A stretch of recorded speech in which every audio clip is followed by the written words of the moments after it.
Tuliposema utekaji ni hatari, Polepole hakuelewa.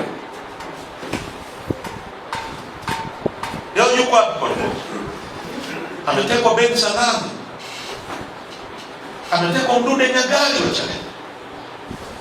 Ametekwa Kipanya kwa kupiga picha msafara wa Samia Suluhu Hassan uliokuwa na magari zaidi ya 300. Hilo tu linatosha kumteka na kumpoteza. Mpaka leo hatujui. CCM walikuwa nafikiri wako salama. Tabia ya nyoka uliozoea kumlisha watu, kama Mwalimu Nyerere alivyosema kwamba mtu akizoea kula nyama ya mtu hawezi kuacha. Ndio maana hata simba porini akiua binadamu, akionja nyama ya binadamu, huyo simba, wale watu wa game reserve wanamtafuta mpaka wamuue. Hata wenzake wao wanaanza kujitenga naye, kwa sababu nyama ya binadamu ina chumvi. Akishaonja tu haachi. CCM walikuwa wanasikia wanasema huyo ni Chadema ametekwa. Pale Tarime wametekwa wana CCM zaidi ya 6. Ametekwa mjumbe wa mkutano mkuu anaitwa Daniel Chonchori. Ametekwa diwani wakati Aganyake Sisa Kiheta. Hiyo ni mwaka jana, mpaka leo hawajulikani walipo. Ametekwa mtu aliyekuwa amepitishwa kugombea kata ya Sirari, anaitwa Sinda Geteba. Mimi alikuwa binamu yangu, kwa maana ya kwamba baba yangu mimi alikuwa na wake 8. Sinishawaambia nini? Sisi tuko 60, lakini familia mzee wangu tuko 64. Rundo. Baba alikuwa mtu bingwa sana.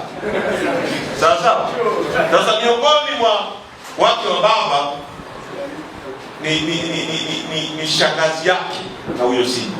Basi mtumie tujenge chama hiki. La pili, nataka niwashukuru sana mawakili kwa namna ambavyo wamejitolea. Mawakili wetu kuanzia mwanasheria mkuu wa chama Dr. Mshara na mawakili wengine wote, Masaba pia mkurugenzi wa sheria aliyekuwa, wanafanya kazi kwenye mazingira magumu na ya kujitolea sana. Chama chetu hakina ruzuku hata shilingi 100, lakini tumeshambuliwa sana. Tumeshambuliwa sana. Na mashambulizi yote haya yali aim katika kukiua chama. Lakini kama alivyosema mwanafalsafa wa zamani kwamba he refused to die. Chadema imekataa kufa. Na wao wanaotaka Chadema hivyo ndio watakufa waiache. Kwa hiyo Chadema iko imara.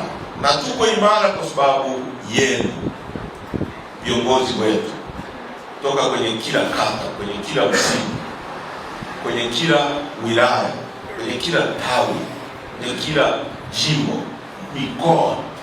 Sisi ndio chama pekee chenye mtandao kwenye nchi hii, kwenye kila kitongoji. Kila kitongoji unachoenda nchi hii utakuta kuna Chadema pale. Na sasa tuna uungwaji mkono wa kiwango cha juu kuliko kipindi chochote.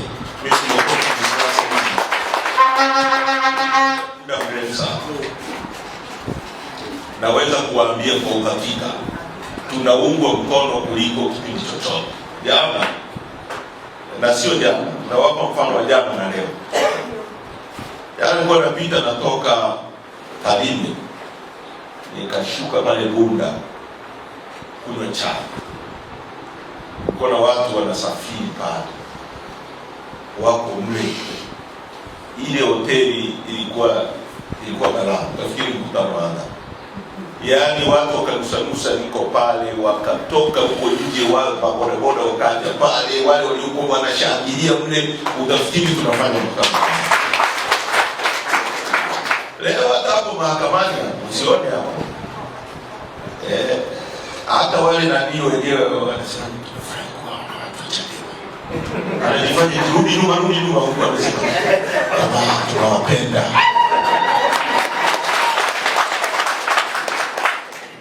Sawa, wanatupenda na wanatupenda. wanatupenda kwa sababu sisi ndio tumaini pekee la nchi hii. Kwa kama tuna mazingira haya, neno la Mungu linasema shambani mavuno ni mengi, watenda kazi ndio unavyosema. Shida iko kwetu sisi, kama alivyosema wakili, hatujafanya kazi hii kwa bidii kama kazi ya kufa na kupona, kama maisha yetu. Siku tukigundua kwamba kazi ya siasa tunayofanya ndio kazi itakao kusababisha ulale pazuri, ukaelewa hilo kabisa, ndio kazi itakao kusababisha mtoto wako apate elimu inayostahili, ndio kazi itakao kusababisha utibiwe sawa sawa, ndio kazi inayokusababisha unakuja hapa huna hela, ndio kazi inayokusababisha ufikiri watu wanaomiliki nyumba, wanaomiliki magari ni watu walioumbwa spesheli na Mungu. Kumbe sio hivyo.